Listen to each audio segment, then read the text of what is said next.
Order! Order! You are an incorrigible delinquent at times. Behave yourself, man!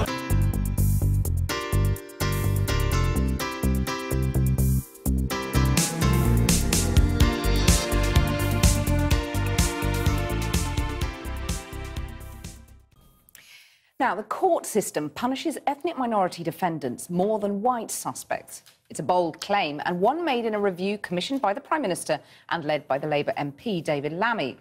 The disparity in sentencing is creating real resentment, and those who work in rehabilitation believe it fuels a sense of alienation among some minorities. Fatima Manji has this exclusive report from inside Leeds Prison. Inside Leeds Prison, they talk of guilt, but also unfairness. It gives you a bad image of the justice system when there's white people getting caught with more drugs, a lot more drugs, and getting lesser sentences. Many admit to bad life choices, but there's also growing resentment at a system which they see as discriminatory. I've been hammered, that's the way I feel. You don't really associate the white man with the drugs, you associate the black man and the Asian man. An independent government review commissioned by the Prime Minister has found ethnic minority defendants are more likely to receive prison sentences than white defendants. Now MP David Lammy, who's leading it, is trying to discover why. I'm Jad. Jad. All right, Jad. The inmates we speak to are from Yorkshire, of Pakistani Muslim background, and mainly here for drug offences. As they greet their visitors, a moment of recognition. The police officer and the prisoner grew up on the same street in Bradford. I used to play football with him when I grew up. Who was better? He was younger than me. That's a small world, isn't it? A quarter of the national prison population is from a minority background, compared to just 13% of the population. I'm in for 7 months for driving, dangerous driving. I started coming to prison when I was 17. How old are you now? 24. Right. I've been coming in and out of prison, mainly due to drug taking and selling drugs and stuff like that. What drugs? Heroin and crack cocaine. Selling and using? Yep. Okay.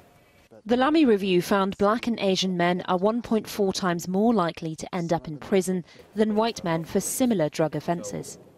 Many of these inmates point to examples of racial disparity and offer up reasons. There's a big community of Asian people, black people, yet your jury members are all white.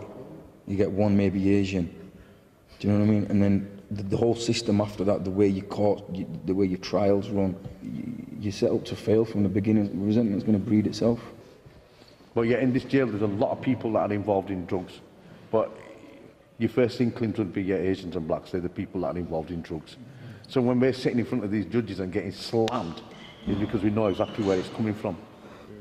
People change, so I think people should be given that chance, an opportunity to move forward in life, not just throw you back in here.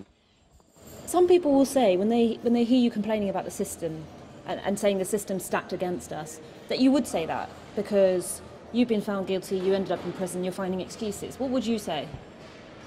Yeah, have I been found guilty? Yeah, I've been found guilty, but sentence me fairly, sentence me exactly the same as my counterpart, who might be from a different background and everything else. Weigh our pros and cons up and see, listen, why are you judging us by colour or whatever? Just sentence us accordingly. Beyond issues of race, he says cuts in prison staff are making rehabilitation more difficult.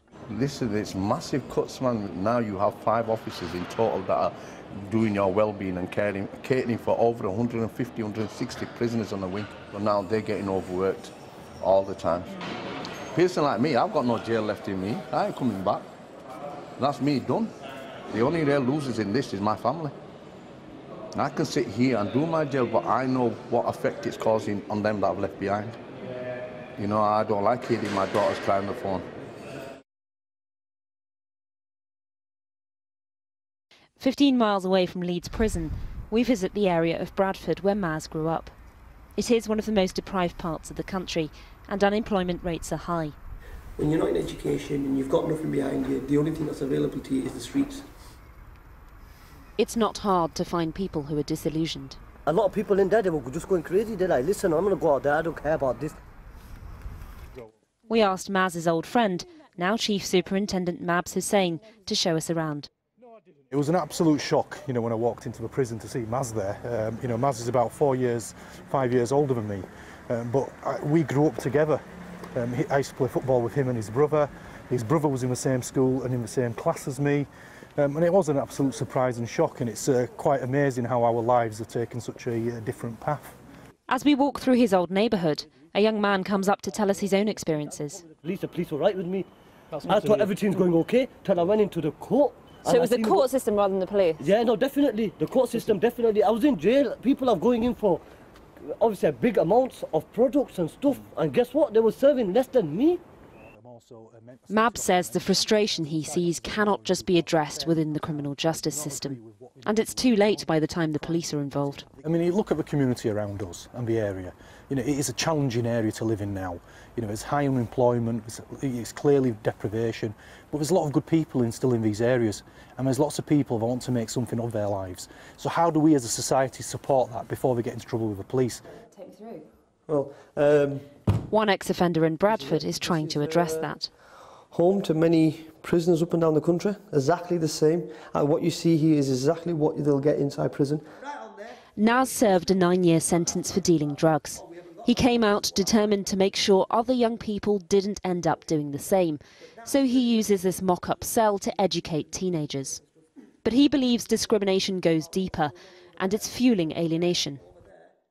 There is this hidden kind of racism, something that's not on their faces. And where are you talking about? Within communities, first of all, if you're applying for jobs, first of all, yeah, and you've got people, many people within the community who've come forward and are shouting this from the roofs, and no one's listening.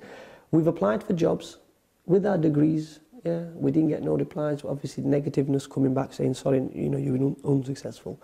We apply with a different name, with the same credentials, and we're getting interviews.